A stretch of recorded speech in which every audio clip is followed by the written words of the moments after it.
Vila do Morro Queimado no século XIX. Quem vai nos contar sobre os primórdios da formação da Vila de Nova Friburgo são os historiadores Edson de Castro Lisboa, José Carlos Pedro e Jorge Miguel Maier. Já para falar dos colonos alemães, o pesquisador e pastor luterano Armindo Miller. O café primeiro foi uma bebida proibida, né, no Brasil. O rei Dom Manuel chegou a punir com pena de morte quem ousasse plantar café no Brasil. Depois ele foi proibido também ser dado mudas de café a brasileiros, porque temia-se a concorrência no Brasil. O café é uma planta que é originariamente da região de Cafa, na Abissínia, atual Etiópia, e era um lado muçulmano, né? Então era uma bebida ligada ao lado herege do mundo, né? A bebida muçulmana. Então o café foi proibido durante muito tempo. E os comerciantes de vinho também na Europa tinham medo da influência do café, a concorrência do café. Mas o café ele foi ocupando, ele chegou na Europa como especiaria, como um produto de fino trato, né? A ocupar as mesas nobres da Europa, e logo ele foi se espalhando, caindo no gosto popular. E na França do século XVIII foram abertas muitas casas de café.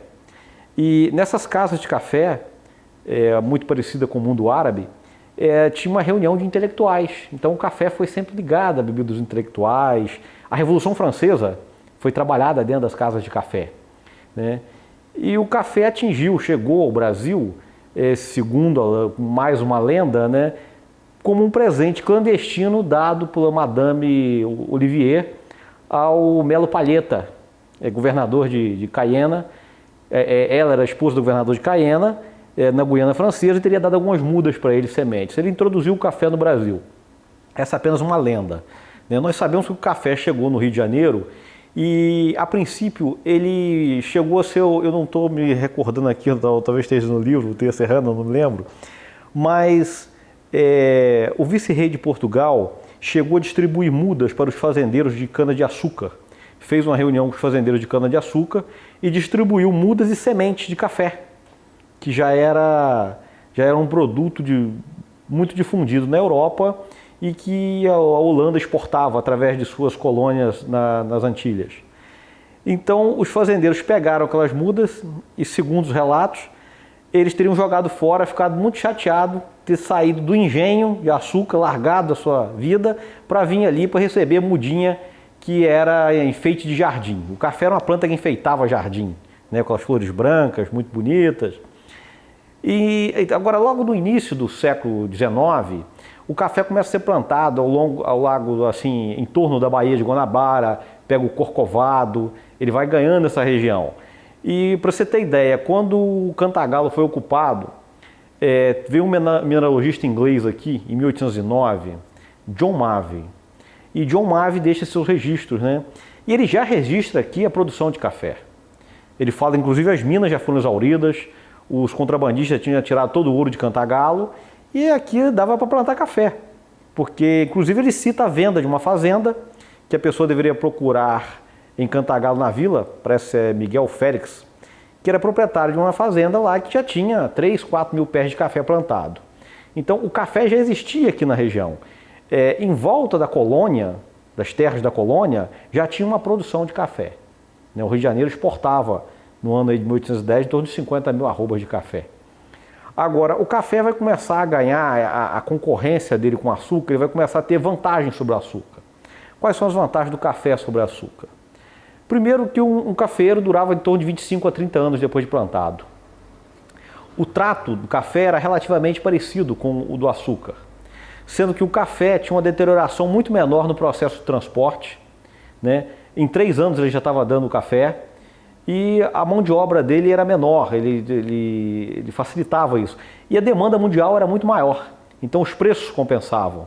Então já começa a se deixar de plantar cana-de-açúcar e o café já passa a ser um produto de interesse das exportações.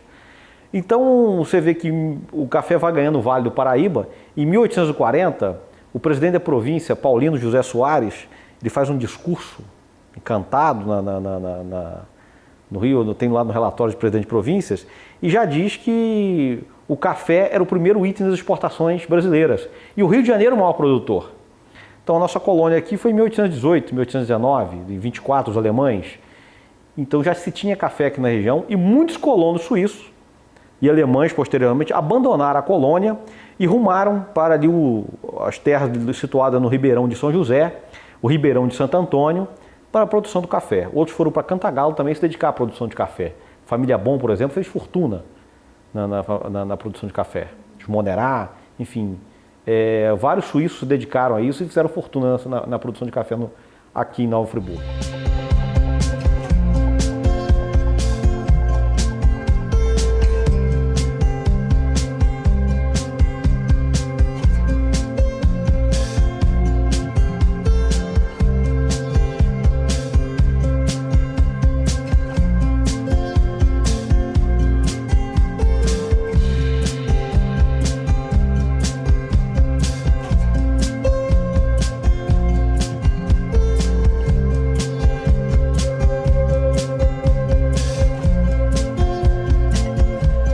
Não havia cidade. Quando eles chegaram, não havia cidade nenhuma. Eles é que vão criar as primeiras bases urbanas. Aos poucos,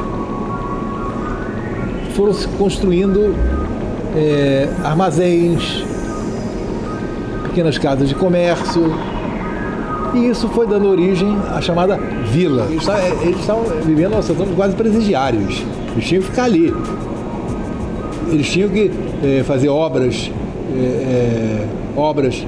tipo ponte, fazer obras públicas. Mas acontece que quando foram distribuídos os lotes, como é que eles iam fazer obras e ficar no lote ao mesmo tempo? Então, as obras ficaram precárias e os lotes ficaram precários. E aí, apesar de toda uma política e uma postura oficial proibindo os deslocamentos, cada deslocamento tinha que ter licença da administração, ninguém podia sair facilmente, ninguém tinha liberdade de sair.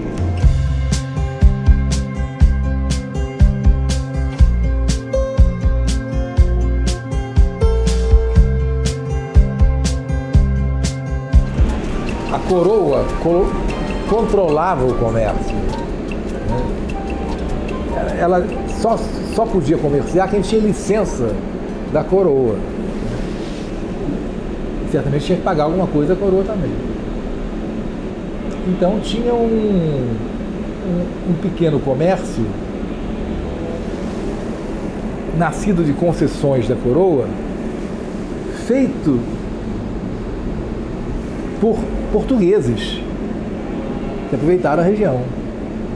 Inclusive vendiam as coisas muito caras. Havia queixas dos colonos de estarem pagando muito caro a esses comerciantes.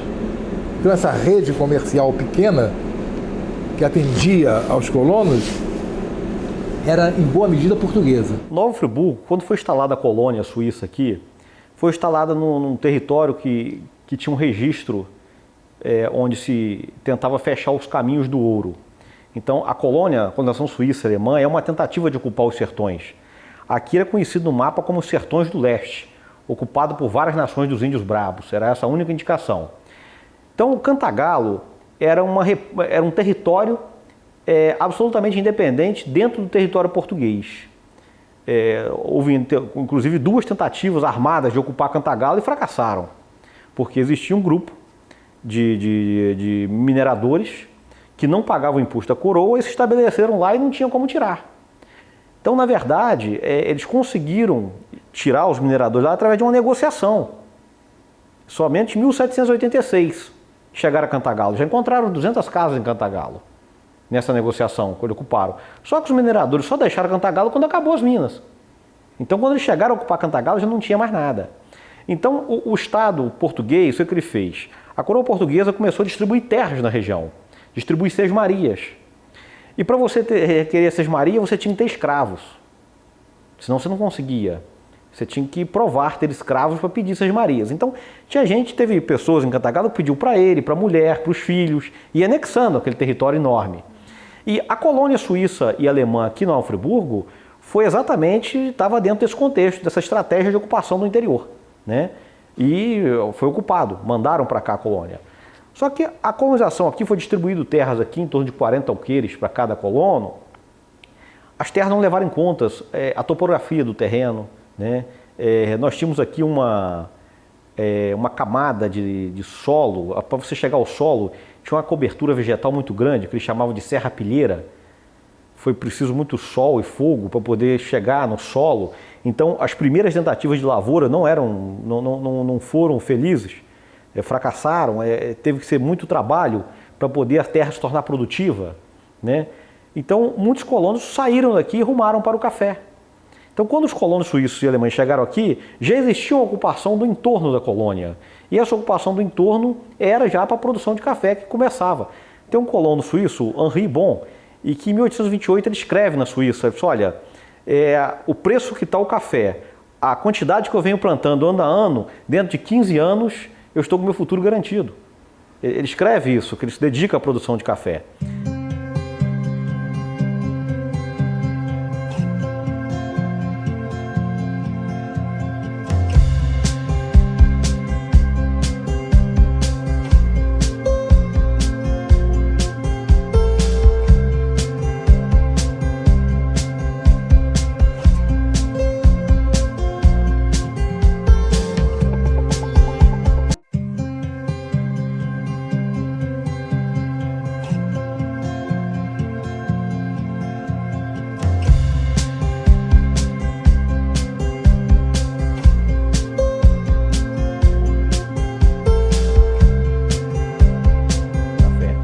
Então, a partir de 1840, quando o Rio de Janeiro, o maior produtor de café, Cantagalo vai ser um grande polo exportador de café.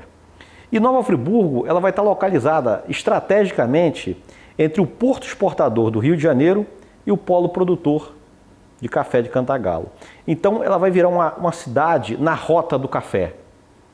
Ela vai, aos poucos, tornando uma capital. Ela vai ser a capital comercial e cultural da elite cafeira da região. Você deve observar que ainda existem alguns prédios aqui que remontam ao período do café. As construções do Barão de Nova Friburgo, do Barão de Cantagalo, do Barão de Duas Barras. São construções feitas em Nova Friburgo, onde eles construíam suas sedes aqui, para ficar aqui na cidade. O trem chega aqui em 1872, então isso começa o fluxo maior ainda de pessoas morando aqui na vila. Tanto é que os jesuítas vão se estabelecer logo na década de 80 aqui, né, um colégio jesuíta para educar, né, a grande quantidade de filhos fazendeiros que existiam na região, como também o Colégio Nossa Senhora das Dores, logo em seguida. Então, Nova Friburgo vai ter esses ares, você vai ver companhias de teatro se apresentando aqui. Com a vinda do trem, foi possível trazer o vidro, então a construção aqui, a arquitetura da cidade modifica, passa a ser usado vidro, né, toda a arquitetura das fazendas vão ser modificadas, que era impossível anteriormente, né, quando trazer vidro em carro de boi era difícil. Então, isso foi transformando Nova Friburgo nessa espécie de capital comercial e cultural da elite cafeira da região. Então, produzia-se muito em Cantagalo, mas tinha sempre sua base em Nova Friburgo, né? E alicerçada também num turismo da época, né? A freguesia de São João Batista tinha uma característica muito especial, que eram de pequenas propriedades e grande concentração de trabalhadores livres, né, em Nova Friburgo.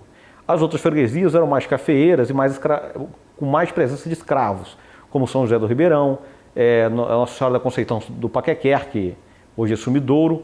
Enfim, quando passa o trem por aqui, isso aqui vai ganhando áreas de metrópole, né? O figurino francês é obrigatório, as peças de teatro, aqui no teatro, tem vários teatros que se inauguram na cidade. Enfim, quem leu o Almanac Lebre já começa a ver vários bilhares, toda uma cidade, um serviço voltado para o turismo.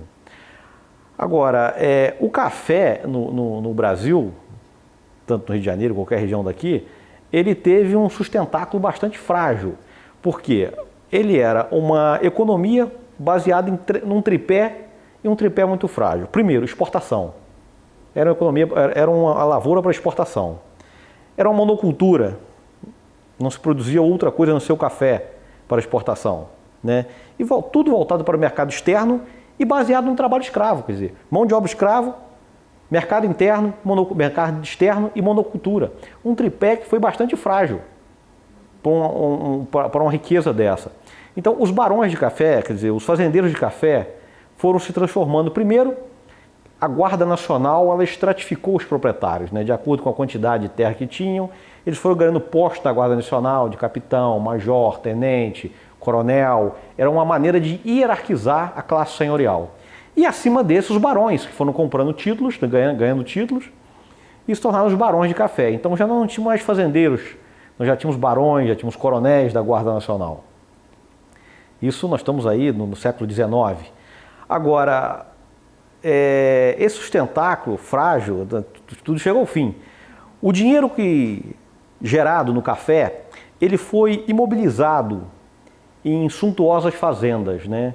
O fazendeiro ele queria mostrar na sua propriedade, na sua casa, na sua residência, todo o seu poderio. Então ele fazia construções suntuosas, aquela coisa enorme, e através daquela arquitetura ele queria mostrar o seu poderio. Então foi mobilizado muito capital nessas fazendas antigas que temos aqui até hoje. O barão de Nova Friburgo, o primeiro barão de Nova Friburgo, Antônio Clemente Pinto, segundo o relato, ele era pobre, veio para cá plantar, virou fazendeiro de café, barão, era dono de 23 fazendas entre Friburgo e Cantagalo.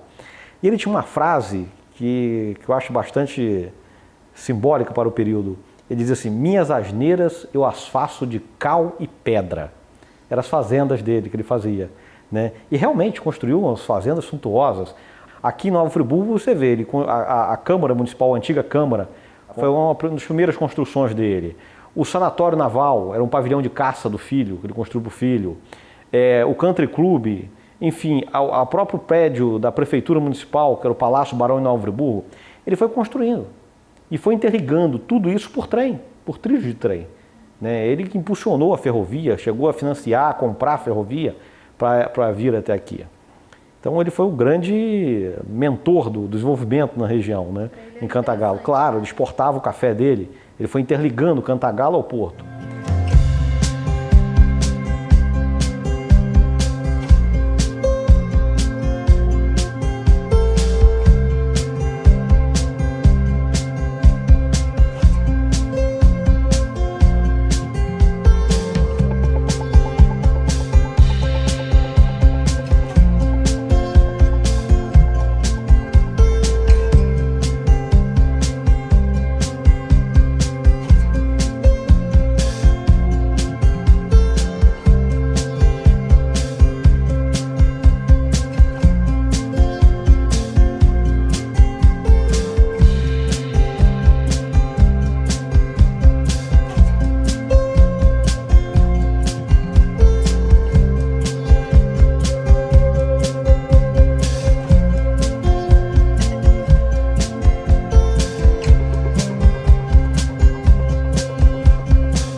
Bom, nós estamos atualmente num impasse em termos de, não vou dizer de Brasil, mas existe um forte grupo no Rio Grande do Sul, que é o meu estado de origem, que está promovendo a nível nacional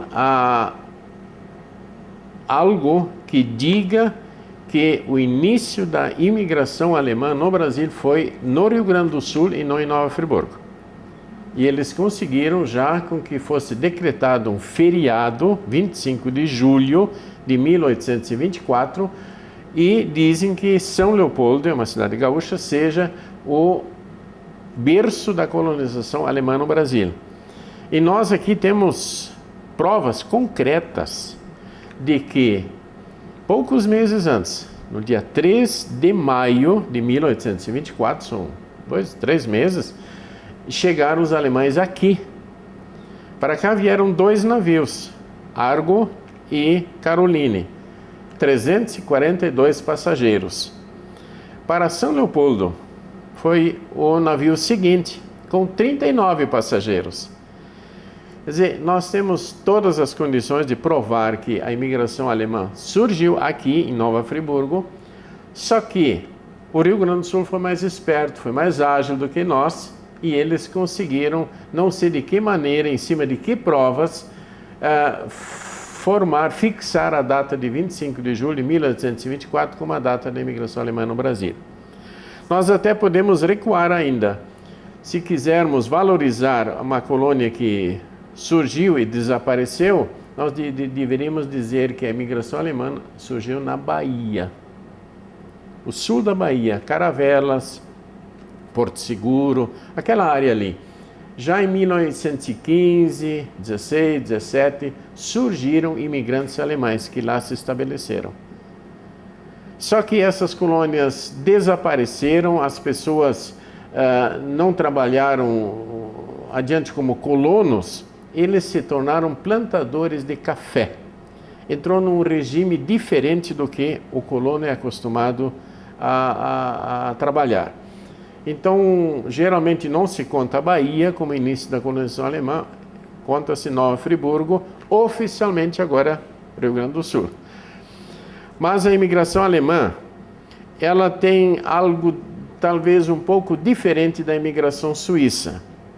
Mesmo que dentro dos suíços vieram muitos alemães, porque a imigração suíça veio de um desejo do governo suíço que ofereceu a Dom João VI, quando veio para cá, ofereceu famílias suíças que pudessem migrar para cá e começar a trabalhar aqui. Dom João aceitou, e todos já devem ter feito entrevistas com pessoas sobre isto, que Dom João aceitou que viessem 100 famílias suíças católicas que viriam para colonizar essa região.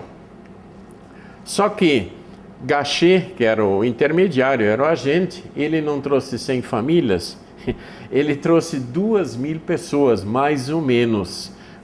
Vocês já sabem o assunto todo, quanta gente morreu no navio, como aquilo foi um desastre, realmente foi um cataclisma, foi horrível. E entre eles, muitos que vieram não eram católicos. Os problemas surgiram depois aqui, sobre isso podemos falar ainda, né? Que alemães no meio dos suíços, protestantes no meio dos católicos.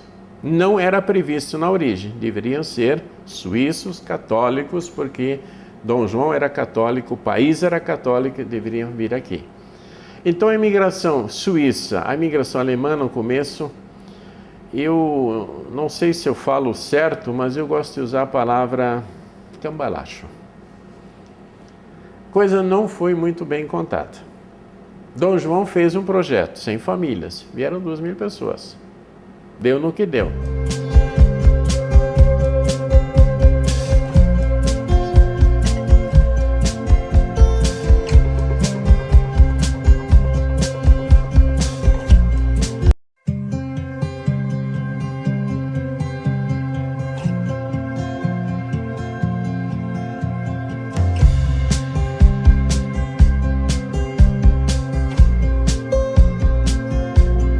Café, ele, como essa era uma cultura que levava 25 anos, 30, você formava novos cafeeiros, o Vale do Paraíba, que começou primeiro, já estava com terras exauridas. Então o Vale do Paraíba começa a declinar. Isso aí, estamos em 1880, 1890, já um declínio da produção no Vale do Paraíba. Enquanto que Cantagalo tem franca expansão, ainda mais com a ferrovia. Quanto mais chegou a ferrovia, aí que expandiu mesmo. Então Cantagalo chegou a ser o maior polo produtor de café do Brasil. O polo cafeeiro de Cantagalo. E a abolição não chegou a representar um grande golpe contra a lavoura cafeeira, porque a partir de 1850, 51 especificamente, as terras foram proibidas de ser tomar posse de terras. As terras tinham que ser adquiridas através da Lei de Terras, né, de 1850. Então, a partir daquele período, ninguém poderia tomar posse de terras. Todas as terras tinham donos, foi feito um registro paroquial de terras. Né? Esse registro é base de pesquisas hoje, eu mesmo pesquisei nesse registro paroquiais de terras. Então, os escravos saindo das lavouras de café, eles não tinham terra para encontrar, trabalhar e produzir. Eles tinham que negociar e trabalhar ou dentro da própria fazenda ou formar uma grande mão de obra na capital, como no Rio de Janeiro, como aconteceu. Então a abolição não chegou a representar um golpe muito forte. A lavoura cafeeira se reorganizou no colonato, né, nos colonos que tomavam conta de um pedaço de terras com café, davam a meia do café no dono da fazenda, que eles vendiam e repassavam, acabavam comprando também no armazém da fazenda, batendo isso. Enfim, foi reorganizada a mão de obra da fazenda. Vieram bem, trabalhadores livres, enfim.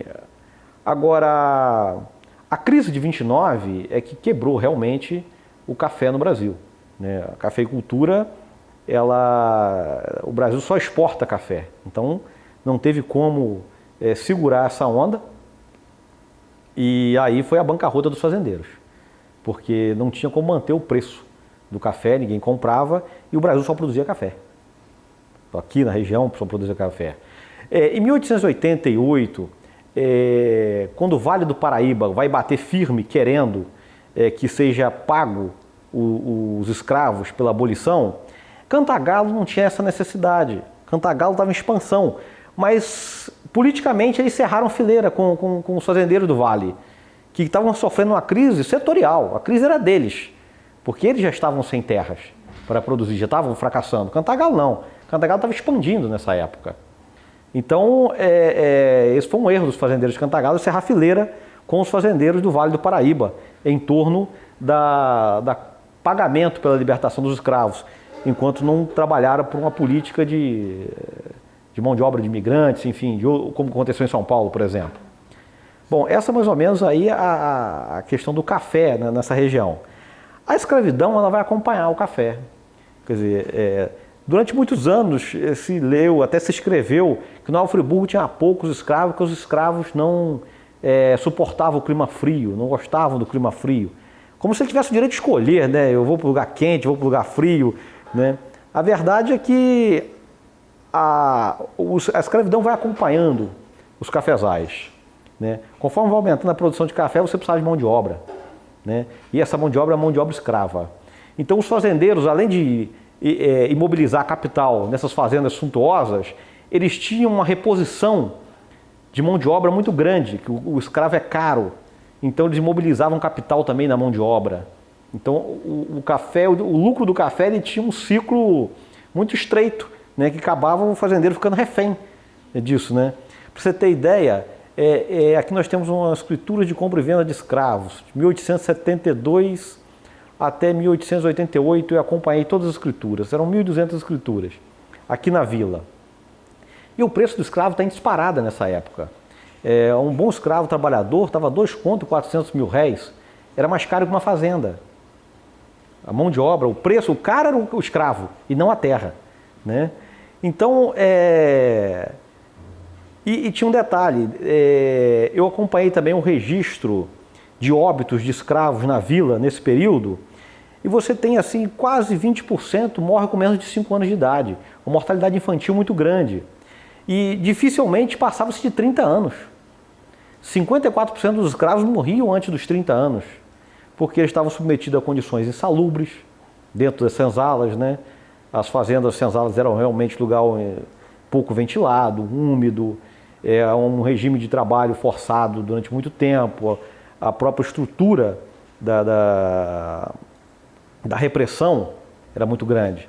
Então, apesar de ser o caro da lavoura, a mão de obra, não tinha o cuidado necessário para a preservação dessa mão de obra, né? A mortandade era muito grande de escravos. E aqui em Nova Friburgo nós vamos ter na vila, em vários momentos, que a gente vai percebendo como a vila vai se transformando numa vila escravocrata. Quando esses fazendeiros de café vão ocupando os espaços da vila, Friburgo vai se transformando na capital, você começa a perceber que a legislação vai mudando. Em 1831, por exemplo, a Câmara se reuniu no dia 31 de dezembro. Imagina a Câmara Municipal se reuniu no dia 31 de dezembro, alarmados com a possível rebelião de escravos na cidade. Aí pedia 60 mil cartuchos, homens da guarda, soldados, pediam uma opção de coisa, com medo. Mas por que o medo? Na Bahia era muito comum as rebeliões e as grandes fugas de escravos acontecerem no dia 1º de janeiro, que era um dia que geralmente afrouxava a vigilância, né? Então aconteciam fugas. Era o dia de Nossa Senhora da Paz. Então aqui em Nova Friburgo eles também estavam assustados com isso, com medo. E diziam que os escravos já andam pelas ruas a assustar a gente. Então o Código de Posturas, logo na frente, de 1848, vamos ter um Código de Posturas, que ele vai ter longas disposições sobre o trabalhador escravo. O escravo era proibido de andar nas ruas, mais de 2, pertencentes a senhores diferentes. Era proibido ao escravo vender, amolar, comprar veneno, material cortante, foice, faca, qualquer coisa desse tipo, arma branca. E era proibido de ter isso. Ele podia andar na rua sábado, domingo, feriado, só se estivesse com autorização por escrito do seu senhor. Quem desse refúgio a um escravo foragido pagava multas diárias, penalidades, enfim. Há uma preocupação muito grande no controle do trabalhador escravo. Quando vieram os alemães, já não era mais Dom João. Dom João já tinha retornado a Portugal e em lugar dele estava Dom Pedro I. E Dom Pedro I já havia feito a independência brasileira. Nós não éramos mais Portugal. Os suíços vieram para Portugal ainda. Os alemães vieram para o Brasil. E o interesse de Dom João era um, o interesse de Dom Pedro I era outro. Dom Pedro não queria colonos, não queria lavradores. Qual era o interesse de Dom Pedro I? Dom Pedro estava nesse afã de assegurar a independência brasileira. Ele podia contar com que tropas? O exército dele era de que país? Era brasileiro? Era português? Mas ele não estava se libertando de Portugal, ele não podia confiar nas tropas portuguesas. Então alguém sugeriu para ele, mas Dom Pedro, lá na Europa tinha as guerras napoleônicas, o pessoal lá vive de guerras lá, tem muito suíço, tem muito alemão, tem outras nacionalidades, bons soldados que estão desempregados, traga alguns para cá.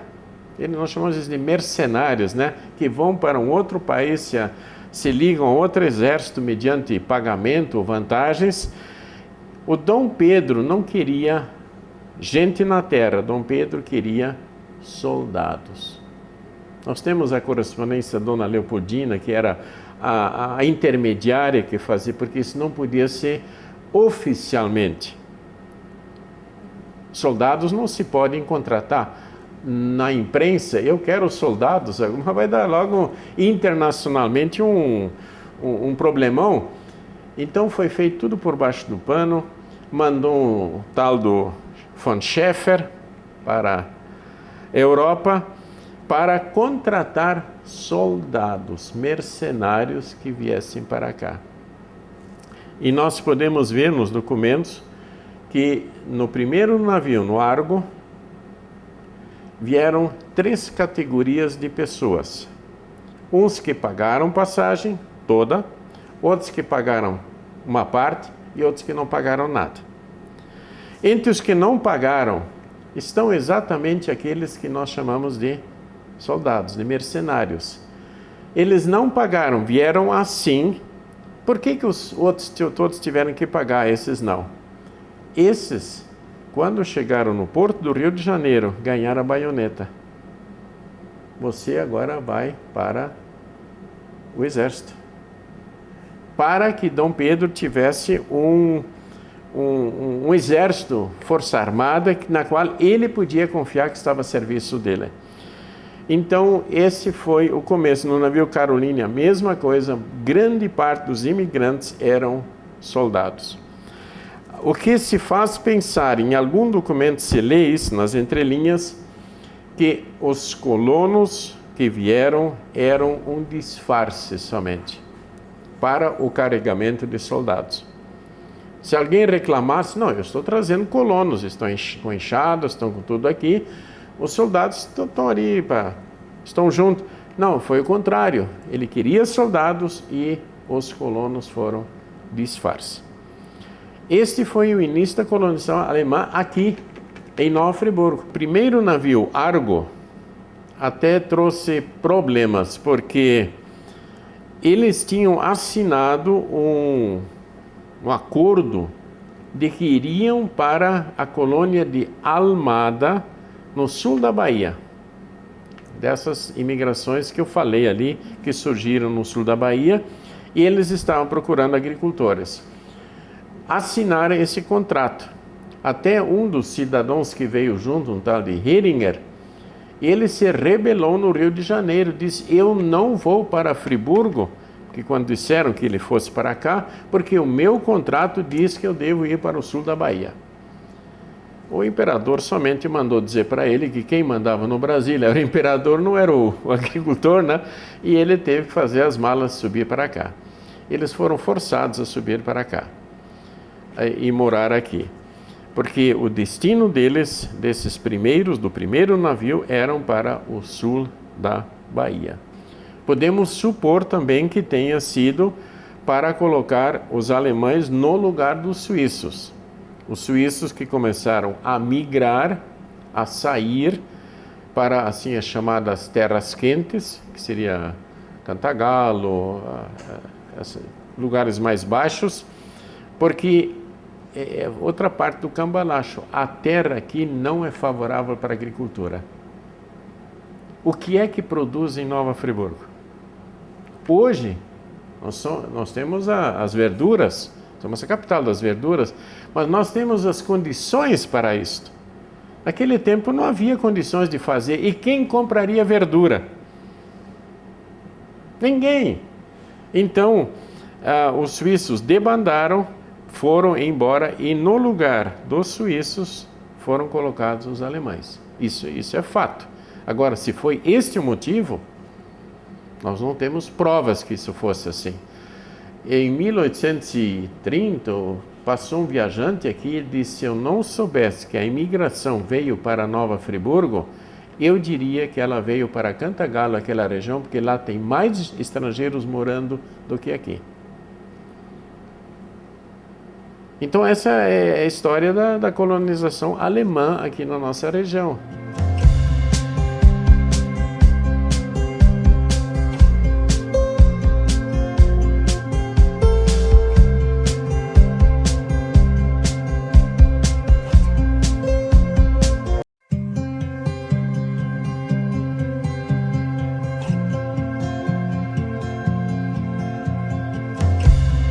Tinha 30% de Heimatlosen, que eram os apátridas, pessoas que na verdade estavam na Suíça, mas não tinham qualquer direito como cidadão suíço, fugindo das guerras napoleônicas, então vieram muitos pobres, muita gente pobre. Mas eles não estão acostumados com a escravidão negra, né? Ou outro tipo de escravidão, não estavam acostumados a isso. Eles estranham, mas para produzir aqui, os que conseguem recursos vão comprar escravos, porque eles precisam para a lavoura cafeeira, para se manter aqui. É até interessante, porque no Brasil sempre se estudou a escravidão dentro das grandes plantations, né? E a escravidão dentro de uma colônia suíça foi muito pouco estudada, né? Dentro da pequena propriedade escrava, né? Aquele cara que tem 2 ou 3 escravos e trabalha no eito junto com os escravos. Isso não é comum no Brasil, né? Aqui em Nova Friburgo isso é muito comum. O censo de 1872 ele vai revelar isso, que Friburgo tem metade da população de Nova Friburgo é uma população escrava. Nós temos que considerar Nova Friburgo nessa época como a freguesia de Nossa Senhora da Conceição do Paquequer, que é Sumidouro, onde a produção cafeeira é intensa e lá a escravidão é muito grande. A freguesia de São José do Ribeirão, que vai pegar o município de Bom Jardim, Amparo, enfim, toda essa região. Amparo só em 1914 passou a pertencer a Nova Friburgo. Então, nessas que tinham intensa produção cafeeira, a escravidão é muito grande. Na vila de Nova Friburgo, que não estava voltado para a produção de café, a escravidão é menor. Ela vai gerar em torno de 15%, 20%, não chega a isso. Mas as disposições para controle do trabalhador escravo vão ser a mesma em todas elas. Porque o que faz a sociedade escravocrata não é a quantidade de escravos, né? Mas sim como essa sociedade... Veja, o sul dos Estados Unidos sempre foi escravocrata e nunca teve mais de 30% de escravos. Então, Nova Friburgo, a vila aqui, ele vai ter uma quantidade menor de escravos, uma grande quantidade de trabalhadores livres, né, na vila, e está mais voltado para a produção de produtos para o mercado interno. Friburgo chegou a ser um grande produtor de batatas, né, vai abastecer esse mercado interno, né? Os colonos rumaram para a região do leste, que é a região de São Pedro da Serra, Lumiar, e nisso eles não vão ter grandes quantidades de escravos. É aquilo que nós estávamos falando. Talvez tenha 1, 2, 3, trabalha com os filhos, uma agricultura familiar, né? Mas a vila vai ter todo um serviço voltado para o turismo, para esses fazendeiros que ocupam os espaços aqui urbano, que é marcado por os escravos. Escravos que fazem serviço até de certa habilidade, de mais refinado o serviço que eles fazem aqui, que é valioso, um escravo que trabalha, escravo carpinteiro, enfim, diversas atividades aqui exercidas por escravos com serviço urbano. Nós publicamos um livro agora baseado num processo criminal, Os Crimes da Fazenda Ponte de Tábuas. Eu encontrei esse processo no cartório do segundo ofício, 1851. Foi um crime que aconteceu aqui na Fazenda Ponte de Tábuas, que ficava mais ou menos hoje onde é o Tio Dongo, perto do Prado. Essa fazenda teve em pé até a década de 70. E ali ocorreu uma rebelião de escravos. Como é que foi essa rebelião? 19 escravos da fazenda fugiram, ficaram 3 meses nas matas da fazenda, faziam pequenas incursões até a fazenda, roubavam comida e tentavam se manter nas matas da fazenda. Um dia, um administrador organizou uma ronda para prender os fugitivos. Nessa ronda, tentaram agarrar uns escravos e houve o que eles chamavam de barulho. Na confusão que teve, os escravos mataram um ferreiro livre da fazenda e agrediram um feitor, né? Foi, enfim, conhecido como os crimes da Fazenda Ponte de Tábuas. Logo depois de que aconteceu isso, o administrador da fazenda foi demitido, porque ele era acusado de ser linha dura, ser muito duro com os escravos, e já não é essa maneira de se administrar fazendas. E não sei por que cargas d'água, mas o barão de Nova Friburgo é convocado para administrar essa fazenda, para colocar administradores nessa fazenda. E ele manda nas matas da fazenda aquilo que ele chama de escravo acariciador, né? O escravo acariciador ia conversar com os fugitivos, colocar a situação que estava fazendo e chamá-los para voltar ao trabalho. E os escravos que estavam no mato fizeram algumas exigências, como a demissão do administrador. Foi uma negociação, né? Hoje igual negociações trabalhistas, né? E eles aceitaram que ia ser demitido o administrador e que eles voltassem à fazenda. Muito bem, quando eles voltaram para a fazenda foram presos 19 e vieram para a vila para poder ser julgado. Então esse processo ele é rico porque, pela primeira vez, aparece o depoimento dos escravos. E você começa a ver o que acontecia na fazenda. Apesar do crivo do escrivão, né, da escrita oficial, você consegue perceber ali a voz do escravo. É muito difícil documentos nesse sentido, até porque os escravos eram analfabetos. A população, um índice de analfabetismo muito grande, então não existem poucos documentos nesse sentido. Então, nos depoimentos dos escravos, você vai percebendo o que acontecia na fazenda. Por que eles fugiram? Bom, primeiro, o líder da fazenda, o líder da rebelião, era um escravo chamado Antônio Pernambuco, que era o feitor da fazenda. Ele era escravo, mas ele era o feitor, ele comandava todos os escravos. E ele só resolve organizar a fuga depois que ele foi demitido do cargo de feitor. Ele é acusado de roubar coisas, ele diz que não, que ele sempre vendeu na vila esteiras que ele fazia na fazenda, ele vendia aqui na vila. Ele vinha vender as esteiras, voltava e nunca ninguém vendeu ele a roubar nada. Ele foi acusado de ser aprendiz de feiticeiro, era o grande medo que se tinha, né, da onda negra, medo branco, né, o feitiço. E ele diz que não, que às vezes que a negra do brigadeiro Sampaio foi lá na fazenda, era para dar remédio para eles, não era para ritual de feitiçaria. Enfim, ele assumiu a rebelião. Agora, os outros escravos, cada um tentou botar a culpa no outro, pelo que aconteceu. E foi desenrolando, eles foram contando o que tinha acontecido. O administrador da fazenda tinha um envolvimento amoroso com uma escrava, e ele, por ciúme dessa escrava com outro escravo, ele o acusou de ter roubado feijão, prendeu ele no tronco, deu uma surra, aí no outro dia o cara morreu.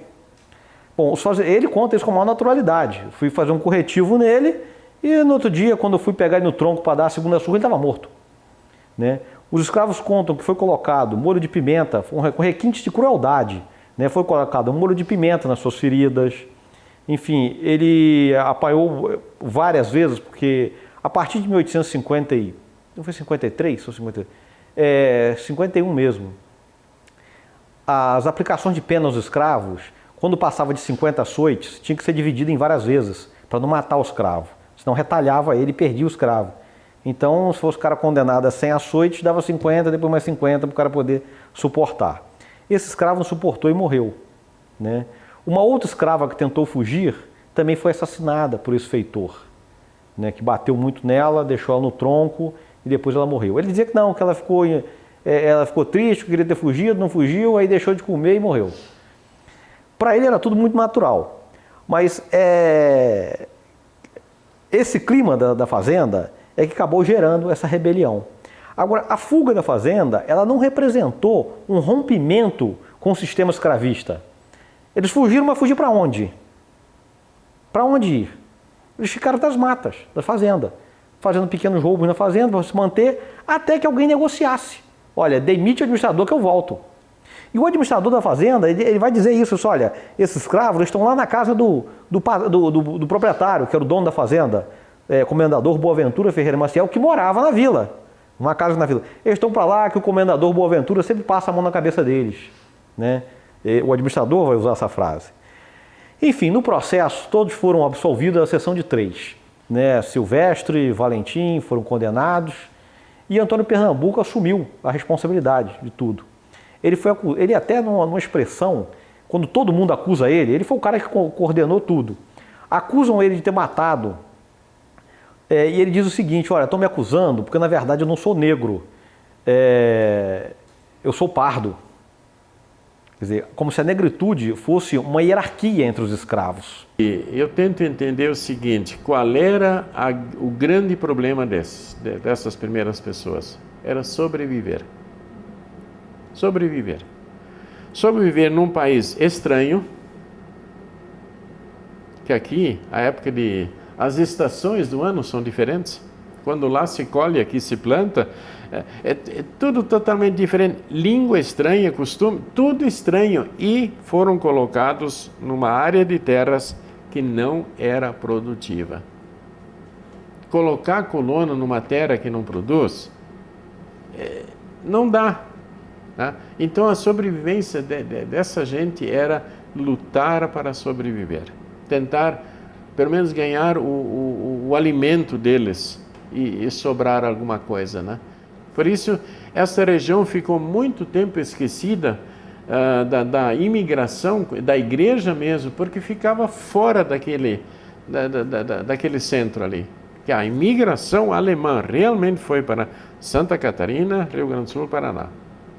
Ali temos hoje cidades ainda que só falam alemão. Na minha cidade, onde eu trabalhei, no fim, qualquer moça que pedisse emprego numa loja, ela devia falar alemão e português, senão não seria empregada. Lá é assim, porque o grosso da imigração italiana alemã foi para lá. E aqui foram pequenos grupos, na Bahia, aqui em São Paulo, Espírito Santo mais tarde veio um grupo muito grande, mas aqui sempre foi diferente. Aqui em Friburgo aconteceram 2 imigrações. Claro que nesse meio tempo vieram pessoas isoladas também, porque nós já tivemos alemães aqui que vieram com Dom João VI. E depois, quando Dona Leopoldina veio, que ela era muito ligada aos austríacos, alemães, então ela favoreceu a vinda de cientistas e estudiosos que ajudaram a promover essa região. Mas o primeiro grupo que veio foi em 1824, aqueles 2 navios, 342 imigrantes, mas em 1910, por ali mais ou menos, veio um segundo grupo de imigrantes. Desse primeiro grupo de 1824, restaram alguns nomes de família, mas não sobrou costume, língua, não sobrou nada disto. Nós não somos Suíça brasileira nem colônia alemã. Nós não somos suíços nem alemães. Friburgo não é isso. Isso foi tudo perdido. No início aqui em Friburgo se falava francês, alemão e português no dia a dia. Eles falavam já de berço em francês, alemão, por causa da imigração. Era o dia a dia que fazia isso, né? Nós perdemos toda a nossa identidade alemã e suíça. Perdemos. Agora o que resta é dessa época da segunda imigração de 1910, quando veio o Julius Arp, fundando aquela fábrica de rendas, e outros empresários que criaram o polo industrial de Nova Friburgo. Friburgo chegou a ser a segunda, terceira cidade do estado. Friburgo era uma potência econômica. E todas essas indústrias trouxeram os seus empregados. Veio o patrão, vieram os técnicos principais, mas eles contrataram pessoas que trabalhassem nessas empresas. Agora, com isso veio muita gente trabalhar aqui, e estes hoje, eles mesmos, filhos, descendentes deles, estão aqui e ainda dominam a língua. Da segunda imigração, aí nós temos a nossa igreja hoje, a gente tem cultos em alemão, graças a este grupo que veio mais tarde, né? Então, isso devemos destacar. A primeira imigração, que não deixou muitas marcas, que foi sofrida, que foi triste, que foi iludida, e a segunda imigração que veio para produzir, para trabalhar e que deixou marcas, que hoje estão aqui ainda.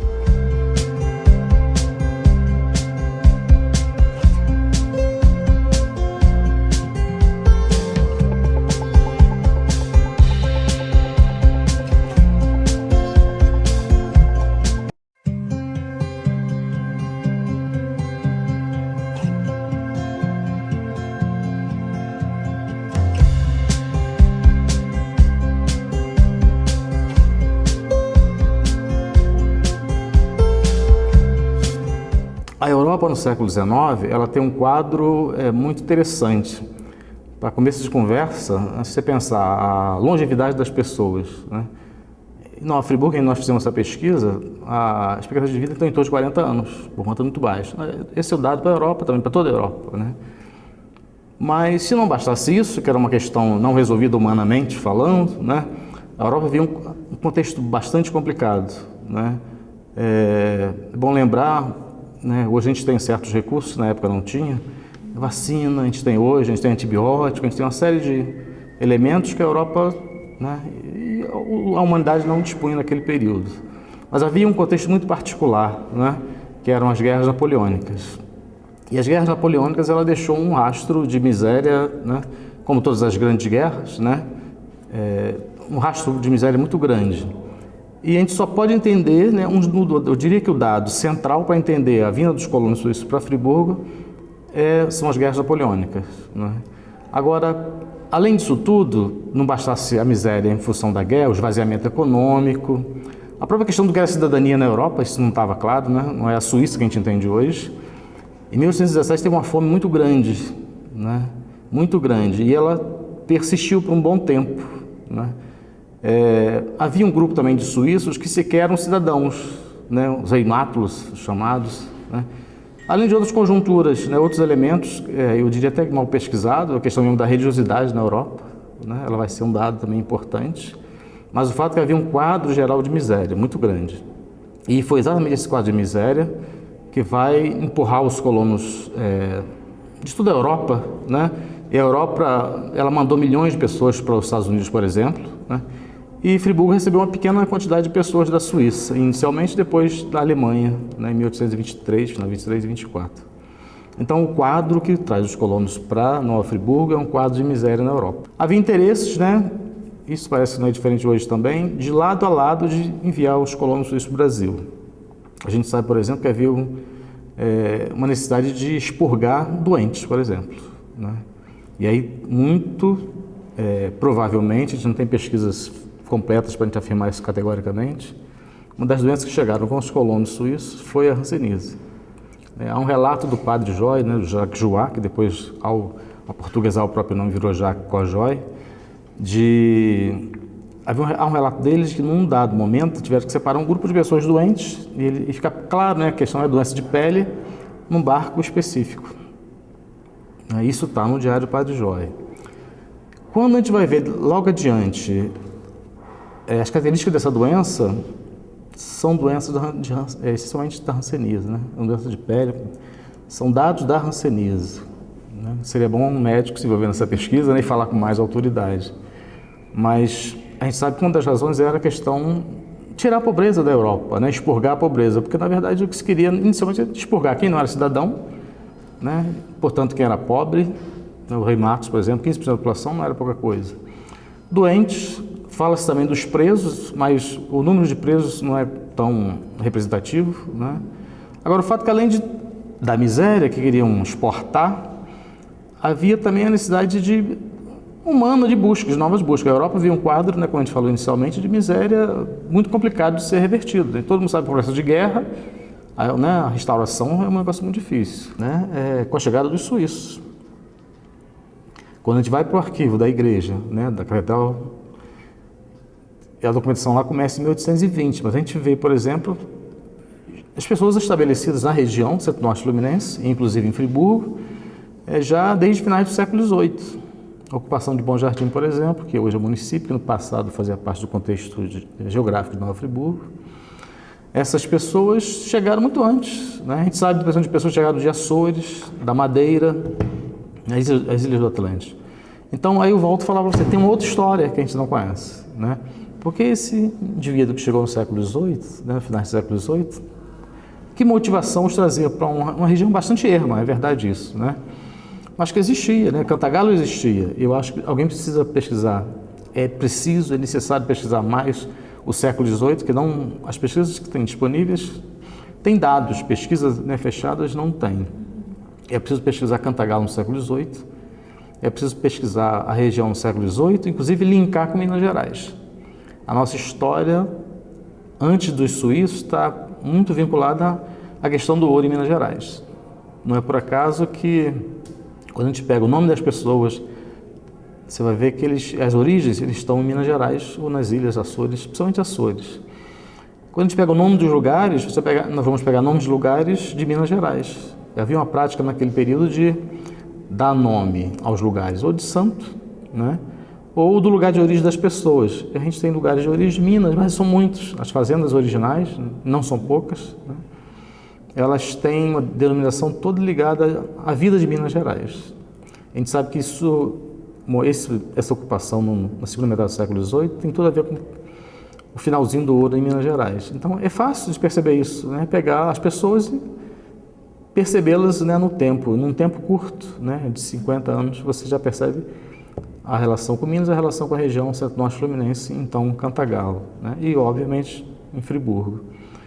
Esse período a gente também sabe muito pouco, né, da história do município.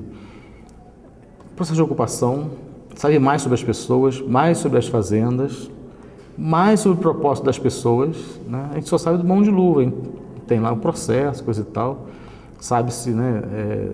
É importante saber isso, mas tem mais, para além daqueles, chamam de ciclo do ouro, e não tem muito a ver, né? É um pouco inadequado. Nós não tivemos em Friburgo e região ciclo do ouro, né?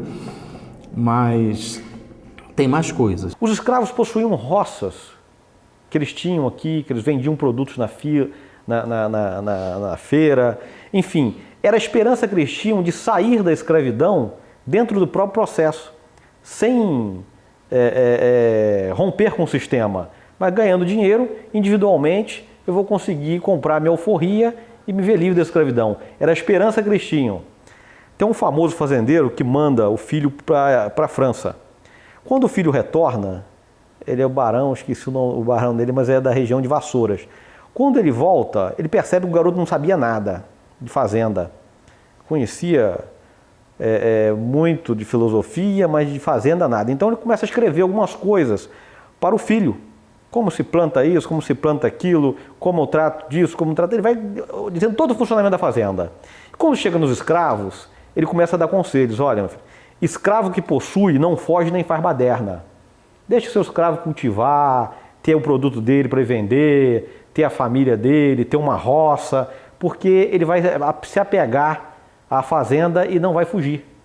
Então ele dá esse conselho, né, que era uma forma de deixa eles festejarem, enfim, ele vai dando todo o conselho, o oposto daquele período do administrador que era debaixo da chibata, né? Não é só pela chibata que se controla o trabalhador, né? É um controle de mentalidade. Então, essas fazendas aqui em Nova Friburgo, essa fazenda especificamente, tinha esse tratamento. Os escravos podiam sair, podiam festejar, vender suas roças. Quando entra esse administrador novo, é que muda tudo. E aí eles se rebelam. Tanto é que o Antônio Pernambuco era feitor e resolve sair. Então a luta dele ele não era contra o proprietário dele, era contra o administrador. O proprietário ele gostava. Ele diz isso nos depoimentos. Enfim, aí você vê como a teia que vai se formando em torno, né, da escravidão. Ele é condenado a 180 açoites. Provavelmente ele não sobreviveu a esses açoites, né? Os outros dois foram condenados à galés perpétua e ele, além da galés perpétua, foi condenado a uma pena suplementar de 180 açoites. E naquela época não se sobrevivia, era condenação à morte mesmo. Bom, tem uma carta muito interessante de um fazendeiro da região ali do Amparo que estava no dia aqui fazendo júri, ele era jurado. Aí vieram e deram a notícia, olha, abolição, aí o juiz suspendeu e ele relata o seguinte: quando eu fui pegar meu cavalo para ir embora, já encontrei uma negrinha correndo dizendo não vou fazer a janta, né, pelo caminho. Aí no caminho encontrei vários bandos cantando, cantarolando e saí. Cheguei em casa, dei a notícia, os escravos nunca mais os vi. Essa é uma carta dele que ele fala isso.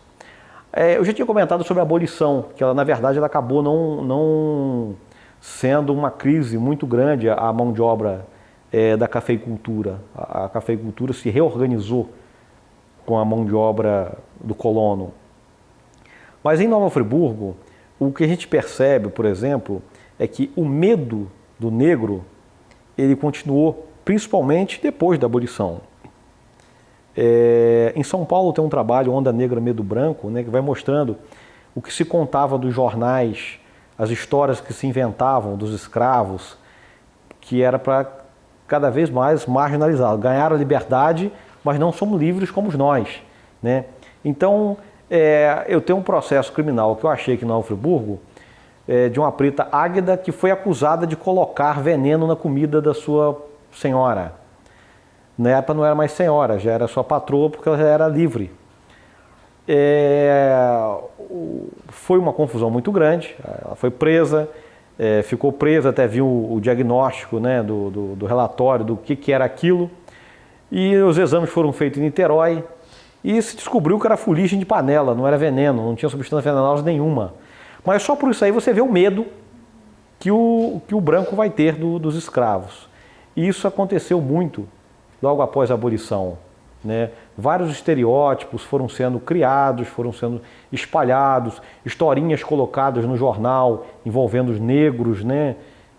No Jornal de São Paulo, por exemplo, tem uma história que conta que uma senhora perdeu o filho e aí a ex-escrava dela e um escravo, que era coveiro, começaram a fazer uns pastéisinhos e levar para ela, e ela comia aqueles pastéisinhos, ficava contente. Aí quando ela foi no Sepultura, viu que estava remexida, aí foi ver, o negro escravo tinha retirado o corpo, cortado a carne, fazia os pastéis e dava para ela comer a carne do próprio filho. Enfim, essas histórias povoaram os jornais da época, colocando o negro para você ter medo dele.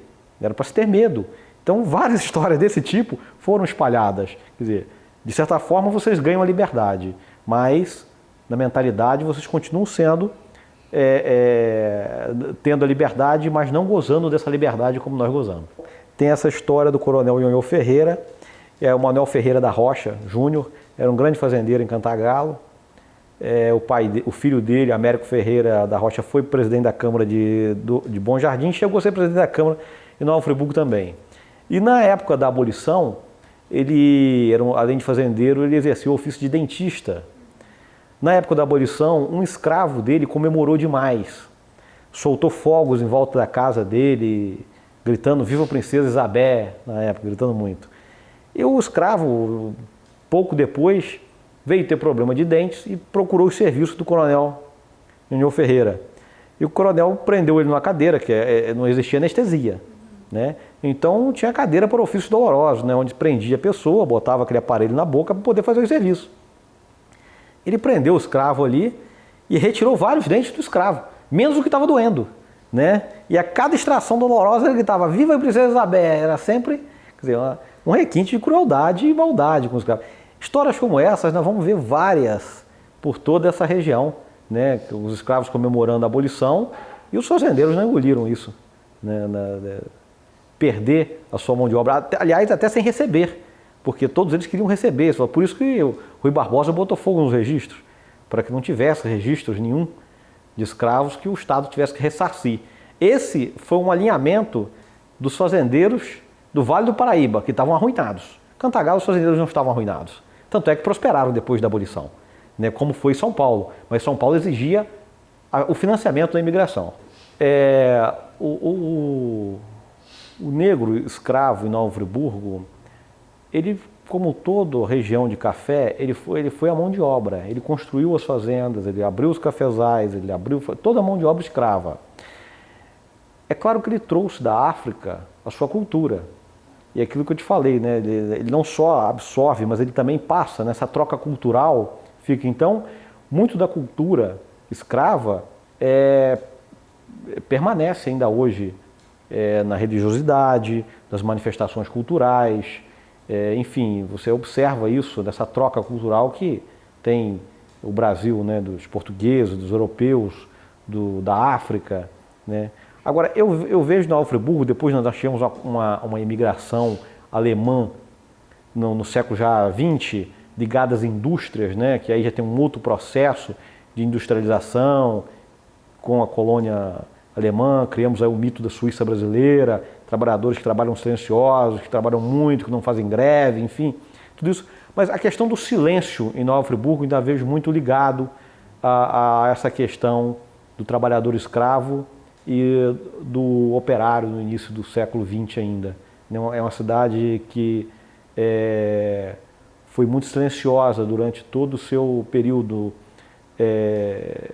desde as lutas operárias que estouraram no Brasil inteiro. E Nova Friburgo teve uma repressão muito grande, você vê que não teve muitos movimentos, o movimento foi reprimido com violência, né? A escravidão foi reprimida com muita violência e mentalidade. Eu acho que isso é uma coisa que ainda é característica, vejo isso ainda. Tem bons pesquisadores, né? Um município relativamente pequeno, do conjunto da região Centro-Norte Fluminense. Ele tem um papel importante, mas dentro do conjunto do Brasil ele né? E tem uma história já... O baú foi aberto, né? O baú foi aberto, mas ele precisa ser mais explorado. Aqui mesmo em Friburgo, a documentação que nós temos, ela ainda precisa ser muito explorada, né?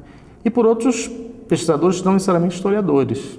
Eu acho, por exemplo, que o geógrafo está devendo, né? Ele precisa entrar no arquivo de história, sociólogo, e para contribuir, fazer uma troca na busca desses mistérios, que são muitos, né?